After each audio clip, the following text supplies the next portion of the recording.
তাহারই যাহার সাথে দিয়াছে প্রসঙ্গত অধুনা তাহাই চিত্রিত হইতেছে। শ্রী সুখদেব গোস্বামী পাদ ব্রজেন্দ্রনন্দন শ্রীকৃষ্ণের মধুরাতি মধুর ভক্তবাৎসল্য লীলা, যজ্ঞপত্নীগণের প্রতি কৃপা প্রদর্শন, তাহাই বর্ণনা করিতে গিয়ে বলছেন, দ্বিজপত্নীগণ পূর্ব হতেই শ্রীকৃষ্ণ কথায় আকৃষ্ট চিত্তা এবং সর্বদাই কৃষ্ণ দর্শনের জন্য উৎকণ্ঠিতা ছিলেন। সম্প্রতি গোপবালকগণের নিকট শ্রীকৃষ্ণের আগমন বার্তা শ্রবণ করে তাহারা একেবারে পরমানন্দে আত্মহারা হয়ে গেলেন। নিরন্তর ব্রজরাজ নন্দনের অসমর্থ রূপ গুণ সৌন্দর্যাদি যশ শ্রবণে তাহাতে সমর্পিত চিত্তা দ্বিজপত্নীগণ তাহাদের পতি পিতা ভ্রাতা ও বন্ধুগণের পুনঃ পুনঃ নিষেধ সত্ত্বেও নদী যেমন সমুদ্রাভিমুখে ধাবিত হয়, সেইরূপ সর্ববাধা অগ্রাহ্য করে চর্বচস্যাদি চতুর্বিধ সুরসাল অন্নাদিপূর্ণ ভোজন পাত্র নিয়ে পরম প্রিয়তম শ্রীকৃষ্ণের উদ্দেশ্যে ধাবিত হলেন। যমুনোপবনে অশোক নব পল্লব মণ্ডিতে বিচরন্তং বৃতং গোপৈ দদৃশু সাগ্রজ স্ত্রীহ শ্যামং হিরণ্য পরিধিং বনমালা বঢ় ধাতু প্রবাল নট বেশ মনুব্রতাংশে বিন্যস্ত হস্ত মিতরেণ ধুনানমব্জম কর্ণত পলালক কপল মুখাব্জ হাসম। দ্বিজপত্নীগণ বলদেব এবং গোপবালকগণ সহ বিবিধ বিচিত্র ক্রীড়া পরায়ণ ইন্দ্রনীল মণির শ্যামল বর্ণ পীতবসন পরিহিত বনমালা ময়ূরপুচ্ছ গৈরিক ধাতু নবপল্লবাদি দ্বারা সুরচিত নটবেশধারী পার্শ্বস্থিত গোপবালক স্কন্ধে বামবাহুমূল নষ্ট করে দক্ষিণ হস্তে লীলাকমল সঞ্চারণ পরায়ণ, দুই কর্ণে উৎপল, দুই কপলে অলোক রাজি এবং মুখকমলে মধুর হাস্য পরিশোভিত সেই ব্রজরাজ নন্দনকে যমুনা তীরবর্তী নব নব অশোক পল্লব পরিশোভিত কানন ভূমিতে দর্শন করলেন। প্রায় শ্রুত প্রিয়তমদয় কর্ণপুরৈর যস্মিন নিমগ্ন মনোষস্থ মথাক্ষিরন্ধ্রৈ অন্ত প্রবেশ্য সুচিরং পরিরভ্যতাপং প্রাজ্ঞং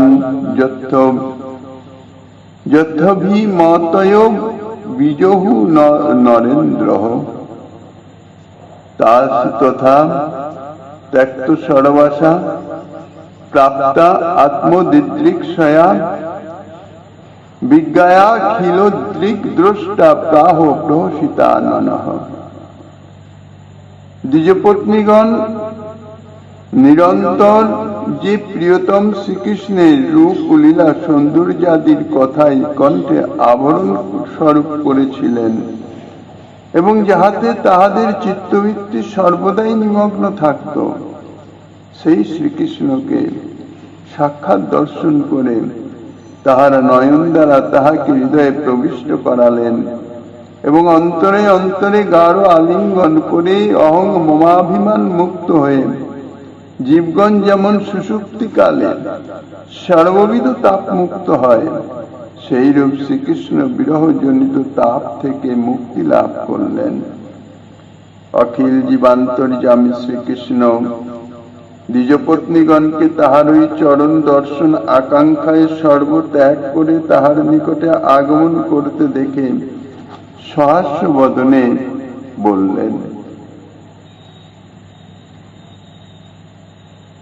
ইতিপূর্বে আমরা শ্রবণ করেছি গোপবালকগণ ব্রাহ্মণ পত্নীগণের সান্নিধ্যে গমন করে তাহাদের প্রণামাদি নিবেদন অন্তে সখাগণ সহ কৃষ্ণ বলদেবের যমুনা তীরস্থ অশোক কাননে অর্থাৎ অদূরবর্তী স্থানে সমাগত হওয়ার কথা জানালেন এবং সেই সঙ্গে সঙ্গে কৃষ্ণ বলদেব চন্দ্র সহ সখাগণ সকলেই ক্ষুধিত, তাহাদের ভোজনের নিমিত্ত অন্ন প্রার্থনা করলেন। গোপবালকগণের মুখে শ্রীকৃষ্ণের আগমন বার্তা এবং ক্ষুধিত হয়ে অন্ন যাচনার কথা শুনে ব্রাহ্মণ পত্নীগণের যে কি অবস্থা হলো তাহা বর্ণনা করবার ভাষা নাই। তাহারা যেদিন প্রথম কৃষ্ণ নাম শুনেছিলেন এবং কৃষ্ণের রূপ গুণ লীলাদির কথা শুনেছিলেন, সেই দিন থেকেই কৃষ্ণ যেন তাহাদের হৃদয়ে লীন হয়ে আছেন। কৃষ্ণ নামের এমনই প্রভাব, এমনই আকর্ষণী শক্তি, যদি চিত্তটি একটু শুদ্ধ হয়, অর্থাৎ অহংকার, অভিমান ইত্যাদি থেকে মুক্ত হয়, তাহলে কৃষ্ণ নাম সেই চিত্তে অধিষ্ঠিত হয়ে যান। কৃষ্ণের নাম, রূপ, গুণ, লীলা ইত্যাদি। তা ব্রাহ্মণ পত্নীগণ তাহারা পতিব্রতা রমণী, স্বধর্ম পরায়ণা, তাহাদের অন্তরে কোনো বেদ বিদ্যা ইত্যাদি অর্থাৎ পাণ্ডিত্যের কোনো অহংকার অভিমানও নাই, স্বাভাবিকভাবে সরল সাদাসিধা। কাজেই শ্রীকৃষ্ণের নাম এবং তাহার যে রূপ, গুণ, লীলাদির কথা ব্রজ থেকে সমাগত লোক মুখে যখন তারা শ্রবণ করেছিলেন, তখন থেকেই তাহারা শ্রীকৃষ্ণে আকৃষ্ট হয়ে আছেন। শ্রীকৃষ্ণের সেই মনোহর রূপ বর্ণনা শ্রবণ করে কৃষ্ণ কথা আর শ্রীকৃষ্ণ উভয়ই তো অপ্রাকৃত, নিত্য, সত্য, শাশ্বত, চিন্ময় স্বরূপ। জড়জাগতিক বিষয়ে বা বস্তুর সঙ্গে তার নামের কোনো সম্বন্ধ নাই, অর্থাৎ একই বস্তু নয়। কিন্তু শ্রীকৃষ্ণ কথা, শ্রীকৃষ্ণের নাম, তাহা শ্রীকৃষ্ণের সঙ্গে অভিন্ন স্বরূপ।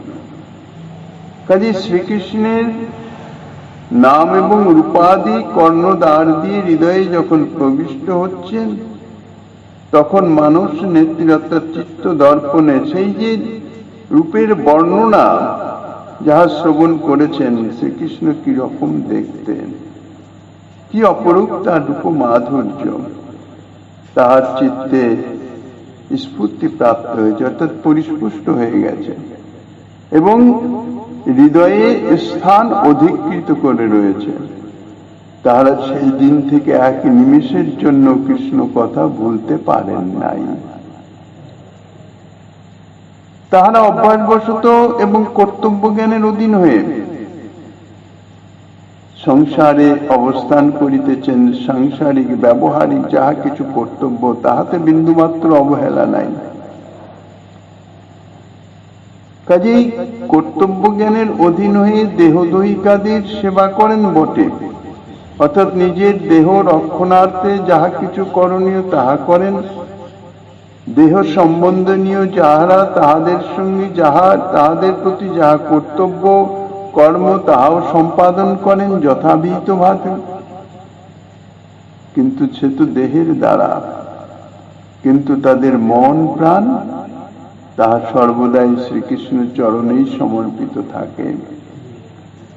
যখন দেহদৈহিক কার্যে নিমগ্ন থাকেন, তখন মনে মনে তাহার স্মরণ চলতে থাকে, শ্রীকৃষ্ণ নাম চলতে থাকে, শ্রীকৃষ্ণের রূপ ইত্যাদি তাহা বা তার গুণাবলীর কথা তাহাই চিত্ত দর্পণে ভেসে ওঠে। আর যখন তাহারা তাহাদের ব্যবহারিক কর্ম সম্পন্ন করে যখন একটু অবসর পেতেন, সেই সময় সকলে এক স্থানে বসে হৃদয়ের যে ভাবটি, অর্থাৎ হৃদয়ের অভ্যন্তরস্থিত সেই শ্রীকৃষ্ণকে বাহিরে প্রকাশিত করে যেন পরস্পর সব একাত্মা হয়ে যেতেন। তাহাদের হৃদয়ে সর্বদাই অচ্যুত ভাবে অবস্থান করেই যেন কৃষ্ণ তাহার অচ্যুত নামের সার্থকতা সম্পাদন করতেন। এক ক্ষণের জন্যও তাহারা কৃষ্ণ স্মৃতি বিহীন হতেন না, সদা সর্বদাই তাদের হৃদয়ে অবস্থান করতেন, এক ক্ষণের জন্য চ্যুত হতেন না। এই জন্য তিনি যেন তার যে অচ্যুত নাম তাহার যেন সার্থকতা।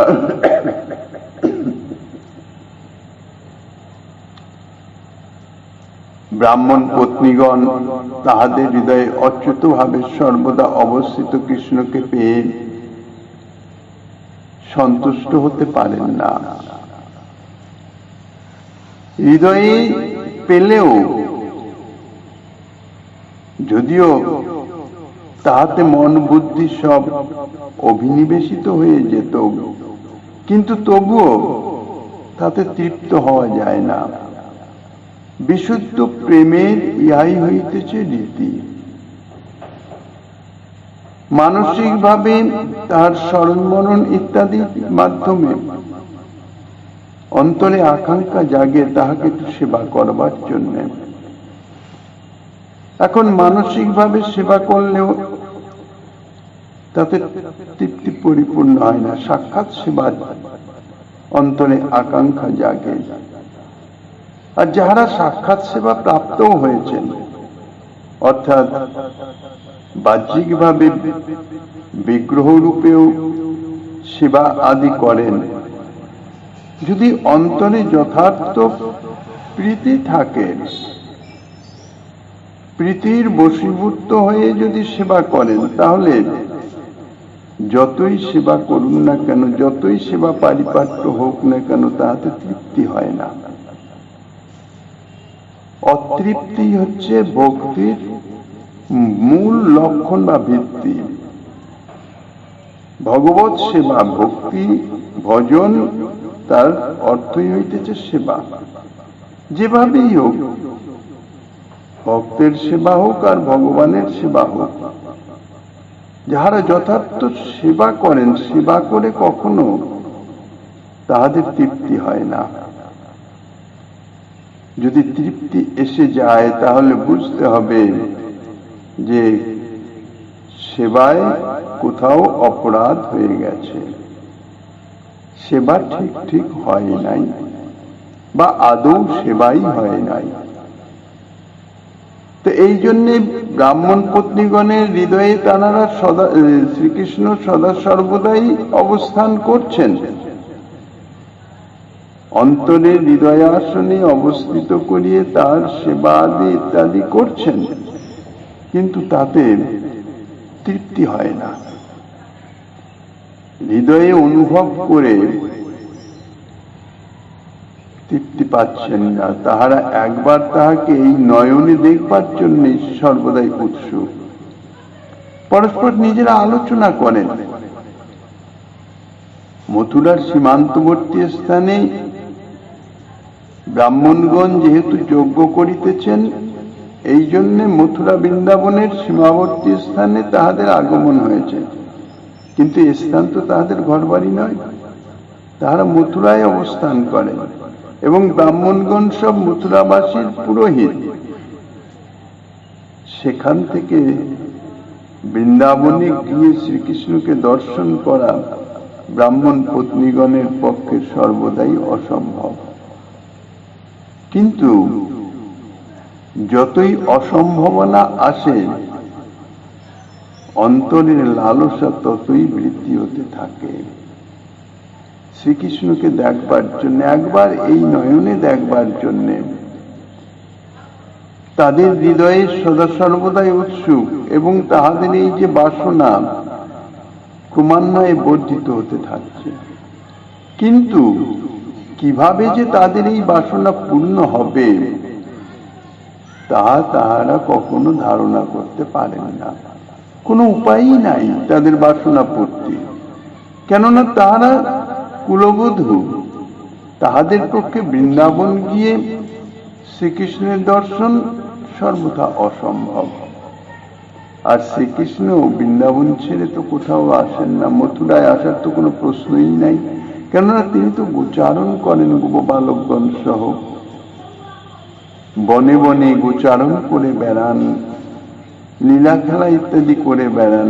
মথুরা শহরে আগমনের তো কোনো কারণ হতে পারে না। কাজে কি উপায়ে এই নয়নে একটু দর্শন করতে পারবো, দর্শন করে দেহ মন নয়নের সার্থকতা সম্পাদন হবে, তাহা ধারণা করতে পারেন না।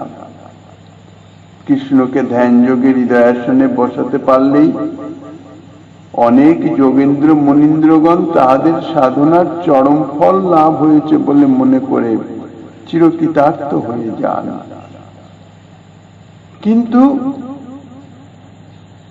যাহারা ভক্ত তাহাদের কিন্তু তাহাতে তৃপ্তি সাধন হয় না, কেননা অতৃপ্তি হচ্ছে ভক্তির লক্ষণ। ভক্তের কখনো তৃপ্তি সাধন হয় না, হৃদয় স্ফূর্তি প্রাপ্ত হলেও তৃপ্তি সাধন নাই, সাক্ষাৎ চাই। শ্রীকৃষ্ণের ভক্তগণ তাকে নয়ন ভরে দেখতে চান এবং সাক্ষাৎ ভাবে চরণ সেবা করবার জন্য বা অন্যান্য সেবা করবার জন্য সর্বদাই লালায়িত থাকেন। সেই জন্য ভক্ত চূড়ামণি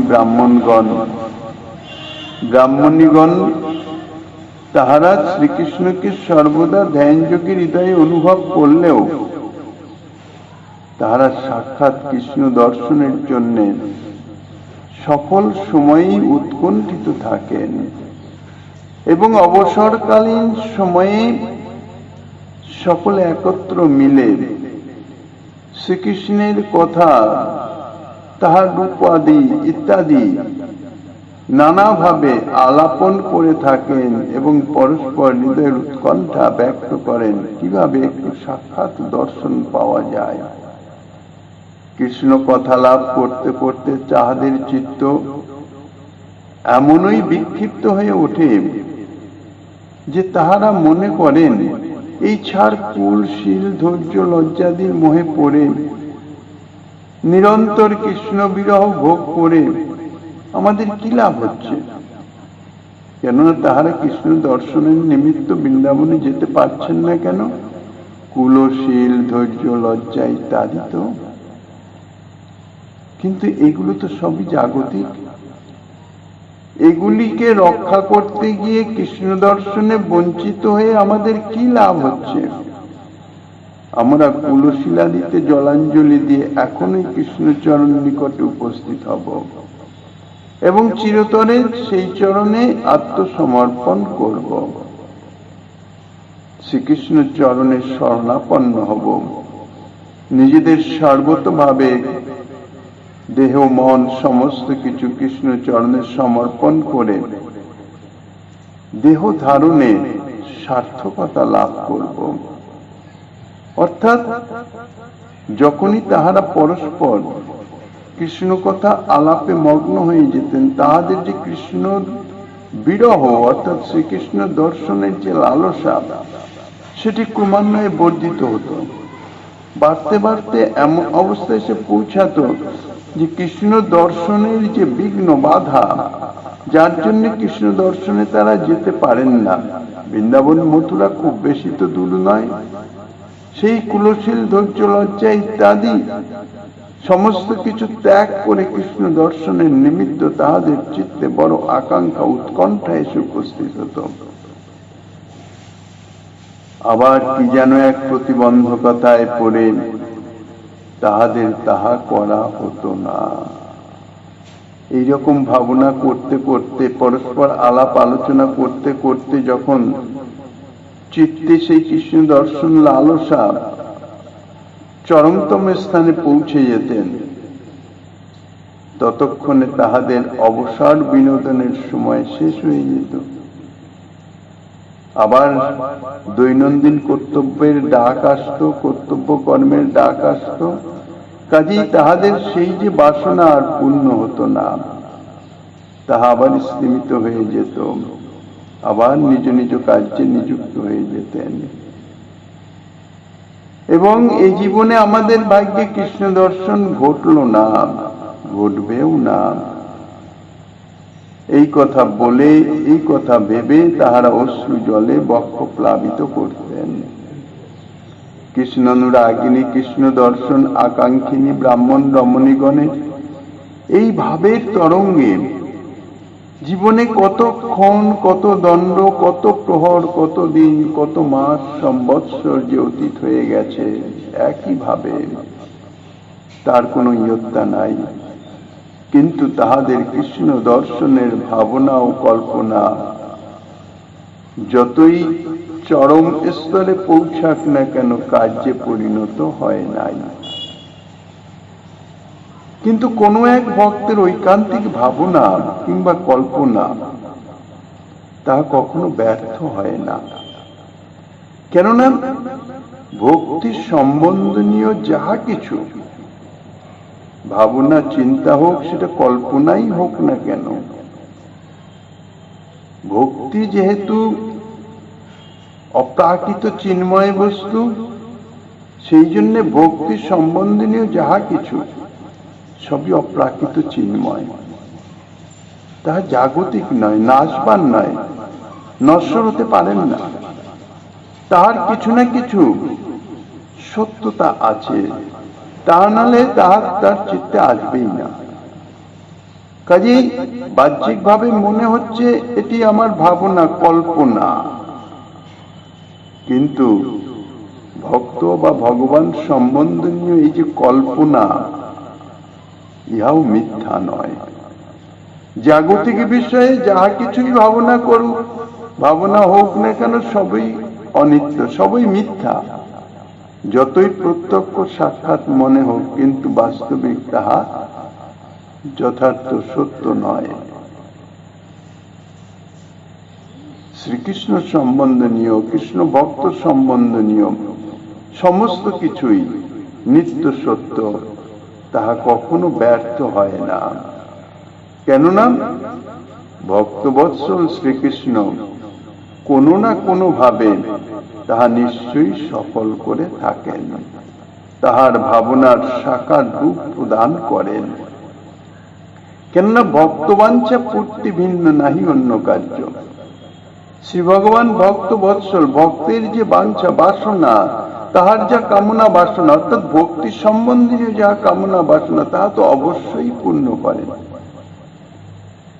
কিন্তু তাহার যথাসময়ে পূর্ণ করেন। তাহার যে কামনা বাসনা ভজন সম্বন্ধনীয়, তাহা কতটা দৃঢ়, তাহা পরীক্ষা না করে তাহা পূর্ণ করেন না। এই জন্য ভক্তকে প্রতি পলে পলে পরীক্ষা দিতে হয়। পরীক্ষা অন্য কিছু নয়, আর এই পরীক্ষার ফলে, পরীক্ষা মানে বাধা বিঘ্ন ইত্যাদি অতিক্রম করতে হয়। এই বাধা বিঘ্নর ফলে তাহার যে ভজন আসক্তি, তাহা উত্তরোত্তর বৃদ্ধি পেতে থাকে, যদি সেটি যথার্থ হয়। আর যদি তার মধ্যে কোনো নিজের সুপ্ত স্বার্থ বা বাসনা, নিজ সম্বন্ধীয় বাসনা নিহিত থাকে, তাহলে বাধা বিঘ্নের প্রভাবে তাহা ধীরে ধীরে বিলীন হয়ে যায়, দূরীভূত হয়ে যায়, ভক্তি আর থাকে না, অন্যদিকে চলে যায়, লাভ পূজা প্রতিষ্ঠা ভোগ ইত্যাদির দিকে চলে যায়। শ্রীকৃষ্ণ সেবা বাসনা তখন একটা আবরণ হয়ে যায়, তার মধ্যে দিয়ে নিজের ভোগ বাসনাই সে চরিতার্থ করতে থাকে। কিন্তু শ্রীকৃষ্ণ তাহাকেও উপেক্ষা করেন না, তাহাকেও সেই ভোগ বাসনায় রত করিয়ে দেন। প্রাথমিক অবস্থায় জড়জাগতিক ভোগ সুখ ইত্যাদি প্রদান করেন। তাতে যদি ভক্ত মোহগ্রস্ত না হয়ে যায়, সেসব যদি ত্যাগ করে, অর্থাৎ সেগুলো ভালো লাগছে না, সে শুধু শ্রীকৃষ্ণ সেবাই করতে চায়, নিষ্কাম ভাবে সেবা করতে চায়, তাহলে তারপরে তার সমস্ত কিছু নাশ করে দেয়। যে করে আমার নাশ আমার আশ, তার করি সর্বনাশ। সর্বনাশ অর্থে তার সর্ববন্ধন নাশ। তার অন্তরে যে ভোগাসক্তি, সসুখ ভোগ বাসনা, তাহাকে তিনি নাশ করেন। কখন? যখন তারকে প্রাপ্তির আশাটি যথাযথ দৃঢ় হয়। ছোট শিশু যখন খেলাধুলা করছে, মা কি করেন? তাকে খেলাধুলায় খেলনা ইত্যাদি দিয়ে ভুলিয়ে দূরে রাখেন, যে খেলছে খেলো, থাকুক খেলুক, আমি নিজের কাজ সেরে নেই। ছেলে যখন কাঁদতে শুরু করেন, মা কিন্তু সঙ্গে সঙ্গে কোলে নেন না, তাকে আরো কিছুক্ষণ ভুলিয়ে রাখার জন্য নানাভাবে চেষ্টা করেন, অর্থাৎ নানাবিধ খেলনা ইত্যাদি সমস্ত দেন, এটা দেন, বা একটু মিঠাই দিয়ে ছেড়ে দেন। ছেলে যদি তাতে ভুলে যায় তাহলে মা নিশ্চিন্ত, কিন্তু মায়ের দৃষ্টি থাকে সবসময়।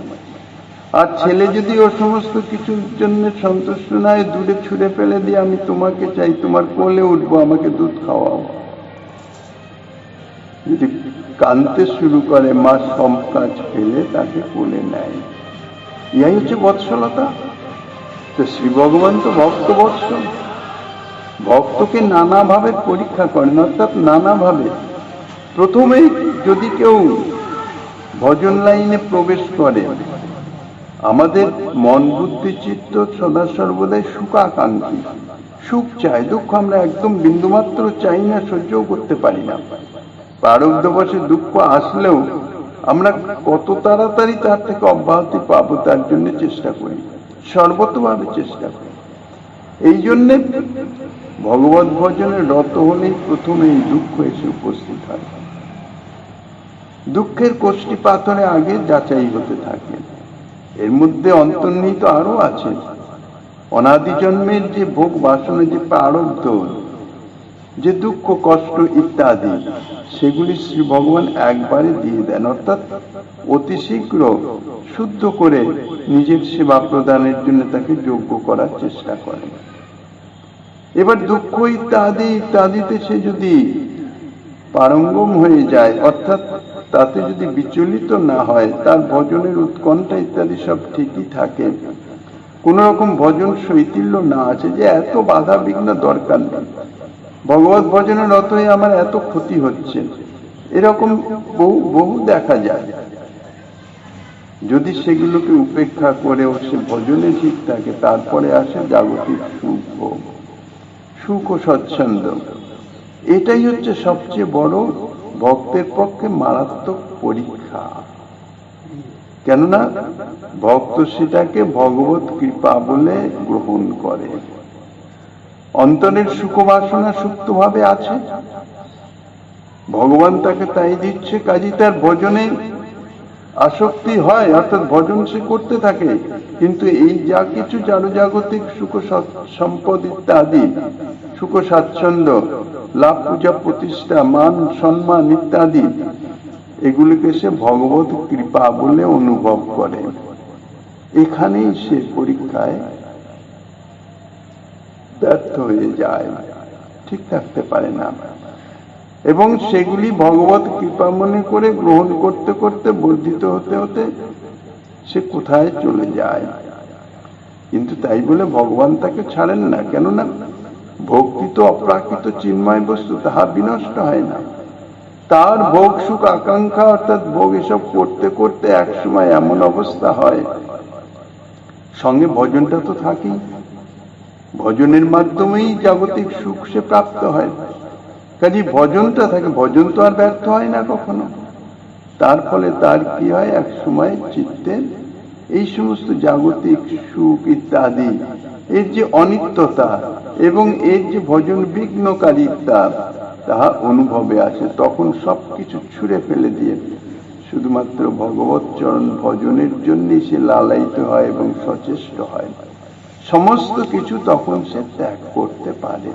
আর যখন সবকিছু অর্থাৎ সুখ দুঃখ ইত্যাদি সবই যখন তার ত্যাগ হয়ে যায়, তখন শ্রীকৃষ্ণ চরণ সেবা তার সম্মুখে উপস্থিত হয়। শ্রীকৃষ্ণ সেবা লাভ করে সে ধন্যাতি ধন্য হয়ে যায়। তা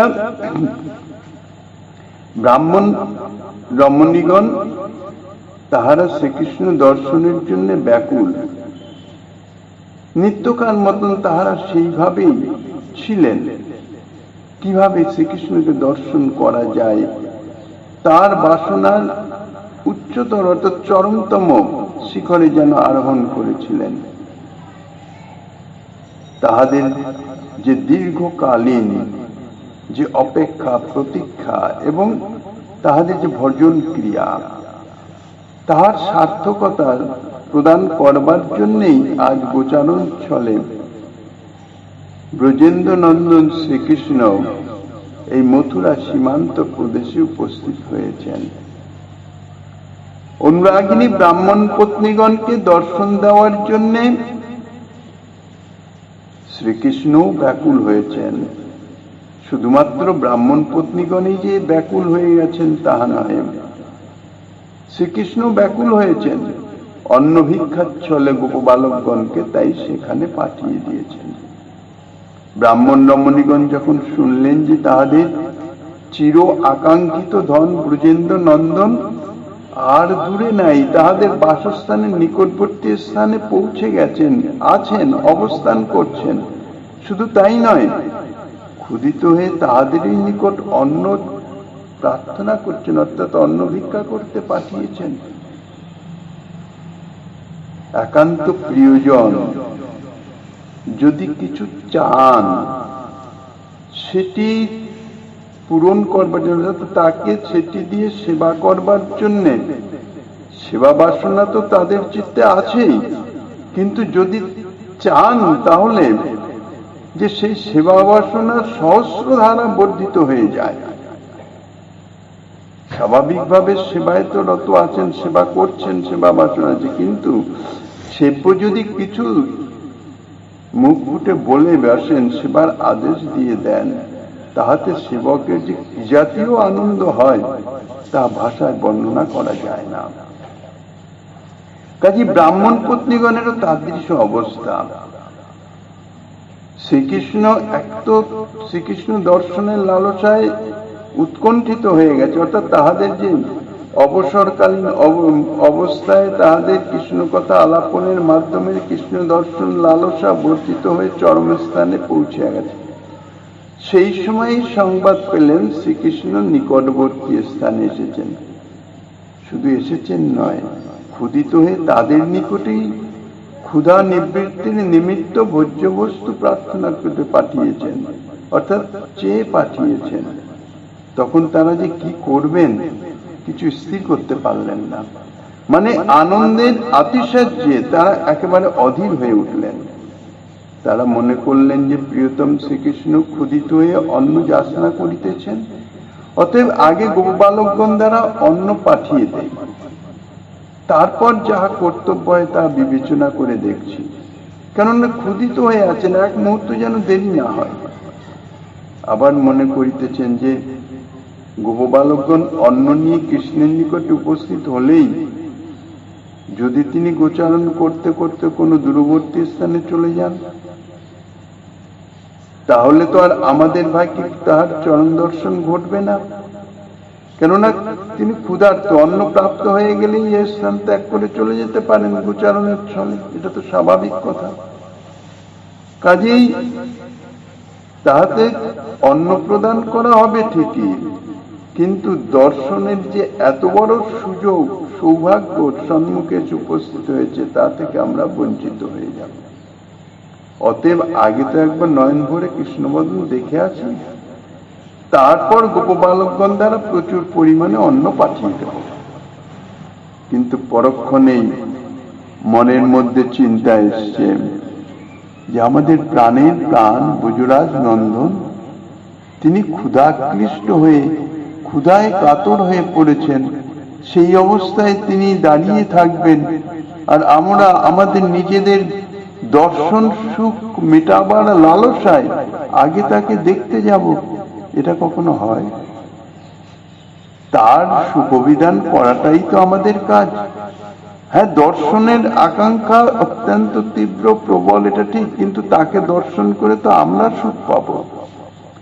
তার কি সুখ হবে? তার ক্ষুধা নিবৃত্তি হবে কি? ক্ষুধার যন্ত্রণা যে ভোগ করিতেছে, অর্থাৎ ক্ষুধিত হয়ে যে কষ্ট পাচ্ছেন, তার তো নিবৃত্তি হবে না। অথচ তার জন্য অন্ন পাঠিয়ে দিলে আমাদের দর্শনে ব্যাহত হতে পারে, দর্শন নাও পেতে পারি। কি করা যায়? এখন দুটি কার্য যদি একসঙ্গে হয়ে যায়, তার দর্শন হয়, তার ক্ষুধা নিবৃত্তিরও ব্যবস্থা হয়ে যায়। অতএব ব্রজরাজ নন্দনের ক্ষুধা নিবৃত্তি এবং আমাদের তাহার চরণ দর্শন, এই দুই কার্যই যাতে একই সময়ে সংগঠিত হয়, তার ব্যবস্থা করতে পারলেই সর্বতভাবে আমাদের মনোবাসনাটি পূর্ণ হতে পারে।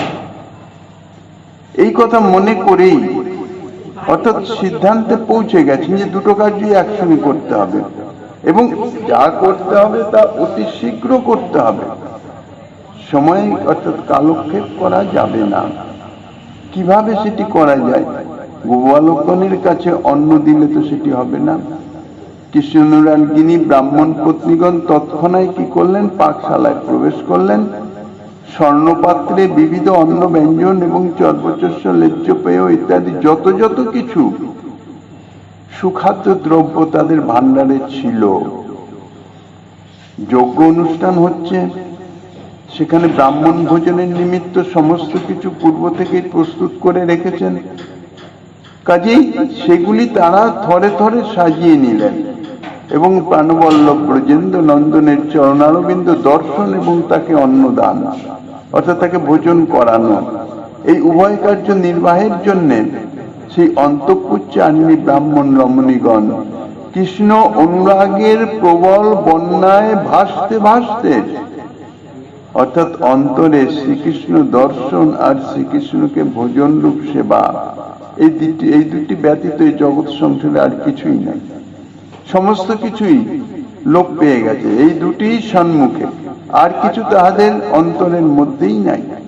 তারা গৃহ থেকে বহির্গত হলেন। গৃহ থেকে নির্গমন কালে তাহাদের ধৈর্য, লজ্জা, কুল, শীল, মান, ভয় ইত্যাদি যা কিছু তাহাদের কৃষ্ণ দর্শনের, কৃষ্ণ সেবার বিঘ্ন ছিল, বাধা ছিল, সমস্তই কোথায় দূরে সরে গেল। সেগুলো তাদের স্মৃতিপথেও আসলো না। নদী যখন পর্বত গুহা থেকে নির্গত হয়ে সমুদ্র অভিমুখে ধাবিত হয়, সেই যে প্রবল খরস্রোত, প্রবল ধারা, পর্বতে গেলে তবেই দেখা যায়, বোঝা যায় যে সে কোনো বাধা বিঘ্ন মানে না। এমনকি কঠিন পর্বত, শিলা ইত্যাদি তা হয় ভগ্ন করে নিজের সঙ্গে বইয়ে নিয়ে তীব্র বেগে অগ্রসর হতে থাকে। শুধু তাই নয়, অপদ বিপদ না করে, গন্তব্য পথের খবর না নিয়ে কেবলমাত্র তরতর বেগে, অর্থাৎ তীব্র বেগে অগ্রসর হয়ে যায়। তাহার মনে তখন আর কিছু থাকে না, সমুদ্রের সঙ্গে মিলনের আকাঙ্ক্ষা, এছাড়া দ্বিতীয় কোনো আকাঙ্ক্ষাই থাকে না। এই জন্যে সম্মুখে যাই পড়ুক না কেন, সে সম্বন্ধে কোনো তার অস্তিত্বই রাখে না। তীব্র বেগে শুধু অগ্রসর হওয়া, আর কিছু না। কোথায় যাচ্ছে সেটা পরের কথা, সেই কোনো নির্দেশ নাই, সম্মুখে অগ্রসর হয়ে যাওয়া তীব্র বেগে। সেইরূপ কৃষ্ণানুরাগিনী ব্রাহ্মণ রমণীগণ যখন কৃষ্ণ সমুদ্রে মিলিত হবার জন্য ধাবিত হলেন, তখন তাহারা কোথায় কৃষ্ণ আছেন, কোন পথে গেলে কৃষ্ণের নিকটে যাওয়া যাবে, অন্তঃপুর চারিণী রমণী তাহারা তো কখনো অন্তঃপুর থেকে বাইরে বেরই হন নাই। তারা কুল শিলাদি বিসর্জন দিয়ে কেমন করে ঘরের বাইরে যাবেন ইত্যাদি কোনো প্রকার কোনো ভাবনা, বিচার, বিবেচনা ইত্যাদি তাহাদের অন্তরে জাগরিতই হলো না। তাহারা ভোজ্যদ্রব্য অর্থাৎ অন্নপাত্র মাথায় নিয়ে ভাবের আবেশে বাহ্যজ্ঞান রহিত হয়ে স্খলিত চরণে উদ্ভ্রান্ত গতিতে সারি সারি কৃষ্ণের উদ্দেশ্যে অগ্রসর হতে লাগলেন। গোপবালকগণ তাহাদের পথ দেখিয়ে নিয়ে যাবেন মনে করেছিলেন, কিন্তু তাহারা ব্রাহ্মণ রমণগণের অভূতপূর্বে যে ভাবাবিষ্ট হয়ে তাহারা যে রওনা হয়েছেন, তা দেখে গোপবালকগণ বিস্মিত হয়ে গেলেন। তাদের পথ দেখিয়ে কৃষ্ণের কাছে নিয়ে যাবেন বলে আগে চিন্তা করেছিলেন, কিন্তু সে অপেক্ষা রইল না। ভাবাবিষ্ট অর্থাৎ ভাবের আবেশে, কৃষ্ণের আকর্ষণে, সেই আকর্ষণ শক্তি তাহাদের যেন আকর্ষণ করে টেনে নিয়ে যাচ্ছে। সেই অভূতপূর্ব ভাবাবেশ দেখে, ভাব অবস্থা দেখে গোপবালকগণ তারা বিস্মিত হয়ে কি করলেন, ব্রাহ্মণ পত্নীগণের পশ্চাৎ ভাগে ধীরে ধীরে ধীরে ধীরে তাহাদের অনুসরণ করে চলতে লাগলেন। পরবর্তী আস্বাদনী যাহাদি দিচ্ছেন শ্রীমান মহাপ্রভু গিরিধারী রায়ের কৃপা হল আগামী দিন আস্বাদনের বাসনা রেখে অধ্যকার ভাগবতী বাসনা, ভাগবতী কথায় নাম